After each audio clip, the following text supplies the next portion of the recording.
I'm really nervous. Don't know why I signed up for this. It's been over 5 years since I last ran a sub 16-minute 5k, and I've been training incredibly hard recently to roll back the years and do it again. I'm heading to the Southwest PB Series 5k at the Odd Down Cycle Circuit in Bath to lace up my racing shoes and put my training to the test.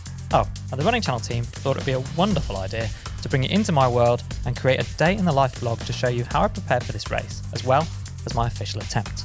No pressure. Good morning. So it is 6:55 a.m. I'm speaking quietly because I'm about to wake the kids up.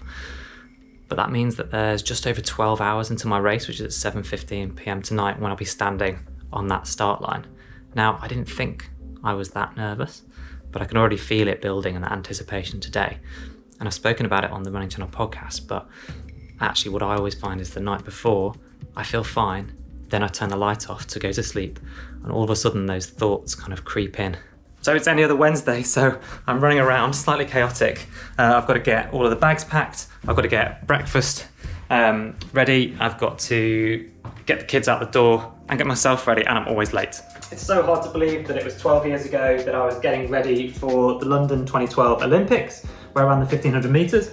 And then subsequently in August that year, I ran 13:48 for parkrun and set the world record, something I was incredibly proud of. But life is so different now. My approach to running is so different. The chaos with the kids and family life in general, plus work, like I'm gonna have to work a full morning now before I then travel down for the race, which is a long drive as well. It's so different, and it puts everything in perspective. Previously, ahead of a big race, I'd be in my head because I had nothing else to do. I had nothing else to do other than obsess about every detail of my running, my preparation. Had I eaten the right thing? Had I done enough stretching? Had I done the foam roller? Had I done my shakeout run? All of those things, and nothing else to distract me or to make me realise that it wasn't the be all and end all. And I'm sure we're all guilty of that. Today I'm starting to get nervous, but this morning the chaos has actually helped me. So now I can focus on getting a good breakfast, doing a full morning of work, and then I will still do that shakeout run. I'm going to take you on that in a minute. So there's 7 or so hours to go. I'm going to run an easy 2k. So for me that's 10 or so minutes this morning. I might do a little bit further, 2.5k maybe, but not more than that. And not fast, just to wake my body up, help to relieve some of the nervous tension as well, and just kind of remind your body you're going to ask it later on the same day to do something that's going to be hard. So it's kind of like priming it, ready to go.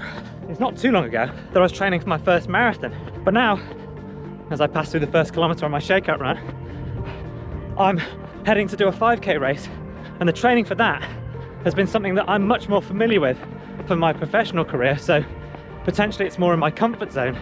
But it's been so long since I've competed in true club level competitions that that's what takes me out of my comfort zone this time around. So I've enjoyed the training. My mindset definitely caters better towards hurting myself and digging really deep for a short period of time, where I'm not worried about finishing, but I'm worried about whether or not I'm going to leave something out there and not have got the most out of myself.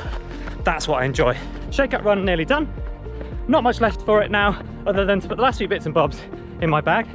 Panic that I've forgotten something, inevitably will have done. Grab a quick bite to eat, have a shower, and then head to meet up with our lovely videographer Tito, who's going to do a much better job of telling the rest of this story than I can. So I live in Bedfordshire, but we've got a 3-hour drive to the race circuit, which is in Bath, the Odd Down Cycle Circuit there. I wanted to try and pick a fast route. This is one that I found that fitted with my training schedule and the timings. So yeah, it's now 2:15. We're a little way into our journey, but we've got over 2 hours to go still. So that's not ideal, but I appreciate that a lot of people also travel to races. So what's the furthest you've ever traveled to a race? Let's talk about tactics. What's your tactic? Run a sub 16-minute 5k. Simple. I'm competitive. I don't like time trialing on my own, so that's why I'm doing it in a real race, surrounded by other runners who, you know, won't care about me or the other guys. They're going to be racing their own race, and they just want to beat each other, and that's how I get the most out of myself, is being competitive. And then hopefully as a group you can also kind of work together and play on each other's desires to go faster, to kind of get carried around a little bit. You always go faster in a group. It's 4 p.m, 3 hours 15 minutes until start time. I had planned to be eating my food now, enough time to not feel like it's going to mess with my stomach, but I hadn't planned for traffic, so we're stuck on the road. Haven't got somewhere to stop at the moment, so I'm going to eat and take advantage of that window of time. So this is the glamorous bit.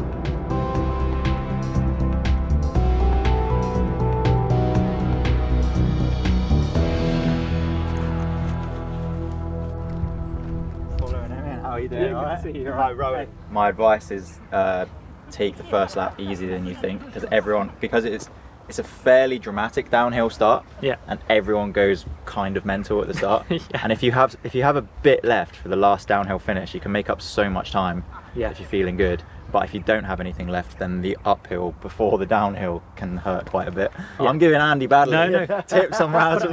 You should. Because the funny thing is that my anything under 3:30 pace per kilometre, it just feels hard now. So Yeah, sure. So the pace judgment that I used to have, I don't really have so much. Yeah. So, the difference, at least for like the first minute or two, Yeah. of running 250 pace or running 310 pace, I can't really feel the Yeah, difference. sure. Until after 2 or 3 minutes, then I'm like, oh god. Yeah. Leave that one with us, buddy, alright? That's alright. Yeah. I did panic about getting beaten by an under 17. I can cope by getting beaten by an under 20. 63, there you go. What about the under 15? There he is. Oh, Mighty well, hell. yeah.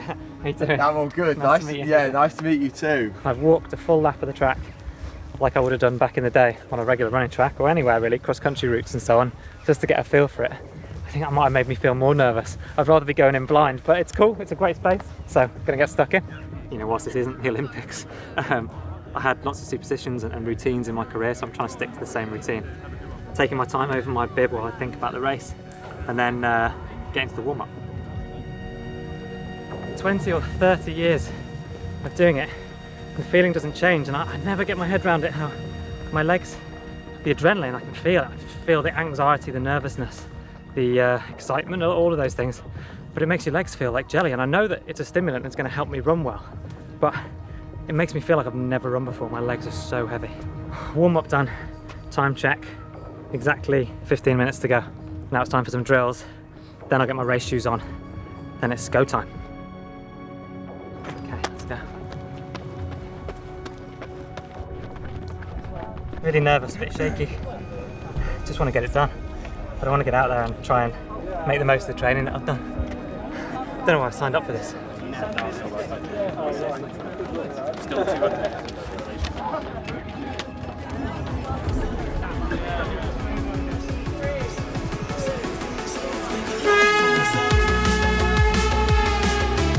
The moment we started, my nerves evaporated. I was completely in the zone. I was thinking to myself during the first lap, this is easy. I kept looking at my watch. I was on for 3 minutes or so for the first kilometre, and in typical fashion, I'd gone out way too fast. I found my groove during the second kilometre, and I was saving myself the third lap out of roughly 3.5. That's where I really wanted to push, so I was mentally focused on getting ready for that. But then during the second lap, I thought my nightmare was about to come true. I felt my hamstring start cramping, and I genuinely didn't know if I'd be able to finish the race, never mind break 16 minutes.